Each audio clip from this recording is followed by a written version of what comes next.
So today we ask ourselves if there is an ideal way for the Utah Jazz to go about this upcoming season.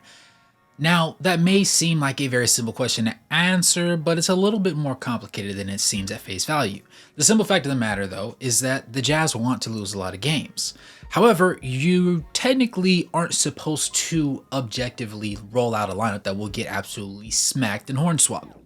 That's not very gainful for the league or for the team as a whole, despite the fact that it could yield the benefits of actually getting a top 5, top 3, even top pick in the draft that is to come the year after. As a result, it puts you in a position to where, yes, you have a lot of young talent if you're the Utah Jazz, but you also have guys like your Jordan Clarksons and your John Collins who were on the trade block at certain points during the last trade deadline, even this offseason, but really didn't end up being able to be traded because of their contracts, either the money that goes into it, the production behind the money that goes into it, or the length of the contract remaining.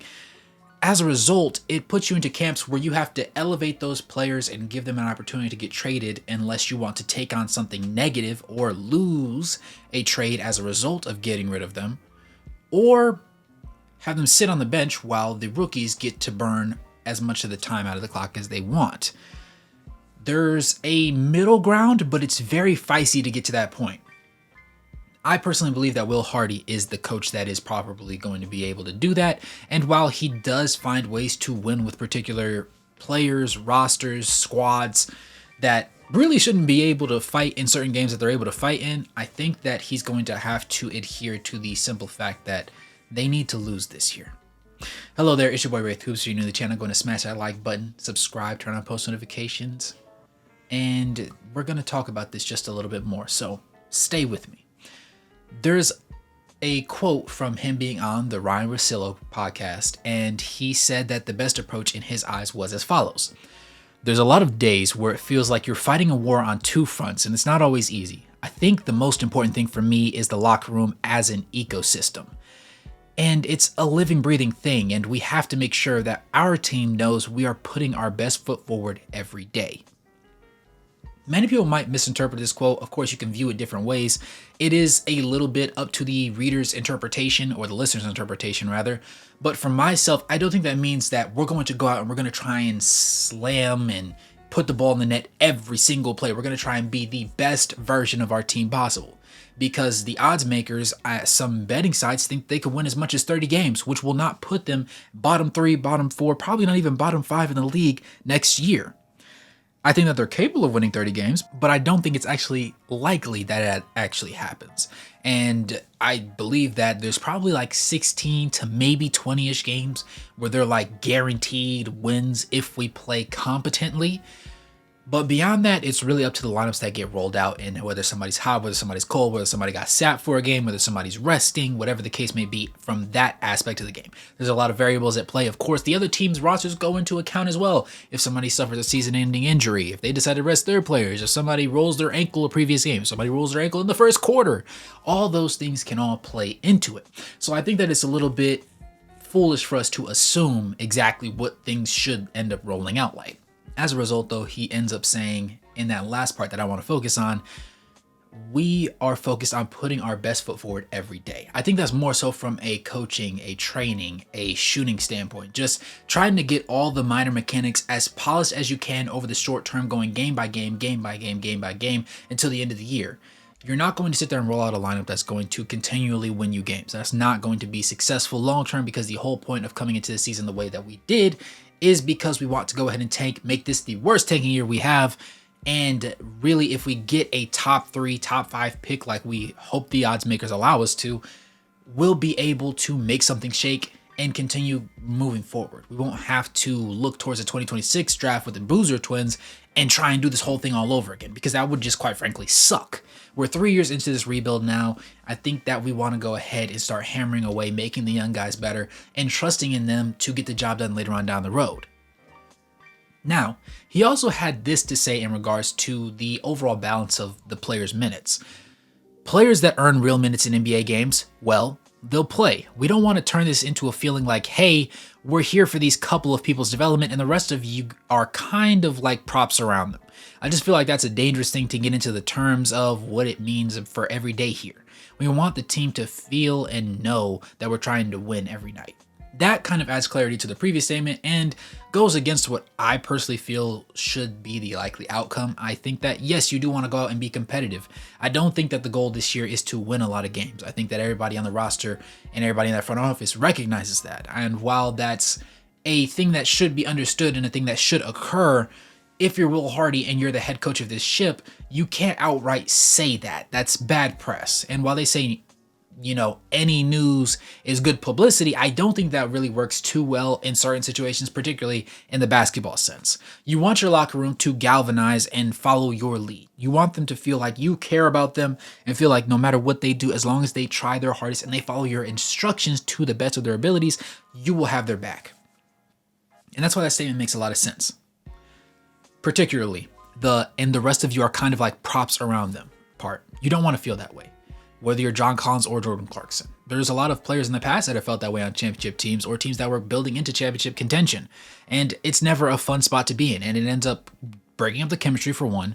And it puts guys that thought they were valuable, it puts doubt in their head. It makes them feel like, okay, next time my contract comes up, I need money. It doesn't matter about loyalty because they scrapped so-and-so and that was my guy. Or that was somebody that was really fun to have in practice. Somebody really that tried really hard in games and everything. He just wasn't the greatest asset, I suppose, to the team in their eyes. So they cut him. So they traded him. And that's where things kind of start breaking down before they even get the ball rolling. I think that when you have 7 players that are under 21 years old, you want to go ahead and make these guys understand, yes, your development is important. Yes, we want you to make mistakes now when it does not matter. But we're also not going to sit there and throw you to the side just because you're having a bad stretch of games. We're not going to throw you to the side if you were in the same picture and position as some of our veteran players that have been on this roster much more tenured than you have. They don't want to put them in that same bowl, in that same category, in that same light. And I really respect that because the trust that you have in your head coach defines how hard you will crash out behind him. And yes, we understand we want to lose a lot of games this year. I'm a proponent for that. Like I said, there's about 16, maybe 20-ish games where those should be guaranteed wins unless Larry Markkinen sits and Colin Sexton sits, which is very likely. It can happen. But I do think that the rookies will also have a couple of games where they just, every dog has its day, you know what I mean?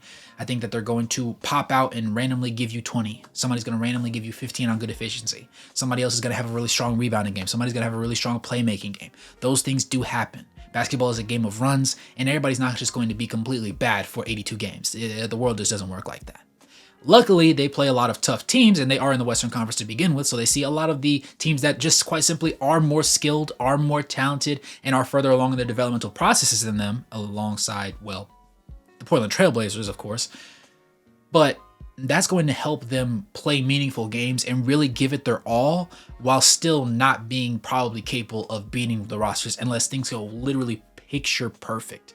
And I don't think that's going to happen very much too often. Here or there and in between, of course, but by and large, it's going to be probably 8 to 12 point games that we see deficits. There will be a couple blowouts. I don't expect there to be a blowout every other game, 20, 25, even 40 points. I don't think that's going to be a regular occurrence, but I do think there's going to be a couple overtime series that we just can't pull out of. And there's going to be a couple ones where we do hit those shots, where Keontae George has a dog day, where Cody Williams has a dog day, where Kyle Filipowski, Larry Markkinen, even if he plays in that one. If Colin Sexton's in the game, of course, he's going to finish that one out. But I think that it's going to be a long and drawn out process as to how we decide how we want to go about these rotations. And when the preseason really sets the tone for how everybody ends up looking, I think we'll know more so what the roster is going to look like from a depth chart standpoint, and that will tell us ultimately what games we will likely end up winning. And then obviously, as we actually get into the regular season, seeing how some guys play on the court with other players and seeing how that development of camaraderie and chemistry just works out. Because in the beginning of the season, it's going to be god-awful. The chemistry is not going to be there. There's going to be some guys that really have just complementary games, and so they'll do okay, but they probably won't have the same mindset towards how they play with one another. And as the season goes on, and lineups get mixed and matched, we'll see more opportunities for different guys to make different plays and just be successful.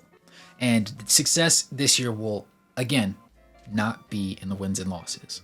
It will be in the numbers that each player puts up, the mistakes that each player makes and corrects, and the draft pick that we hopefully get at the end of it all to justify us putting out poor lineups. With that being said, though, let me know what you guys think in the comments below. I'm always open to criticism. As always, let's keep it respectful. Go ahead and let me know, what do you think that the Jazz are going to ultimately end up doing this season? Do you think there's a particular player in next year's draft, aside from Cooper Flag, obviously, that you think that the Jazz would really end up benefiting by having on the roster? And how far do you think they're away genuinely from contending, whether it be from a specific player, or do you think it's a couple years of one specific player who's currently on the roster's development, pushing them into that category? As always, it's your boy Ray. Thanks for tuning in this video. If you made it this far, go ahead and smash that like button, subscribe, turn on post notifications, become a member, or donate to the channel to help support the content. As always, good morning, good evening, and good night. No matter where you're on the globe watching, thanks for tuning in, and I'll catch you guys in the next one. Peace.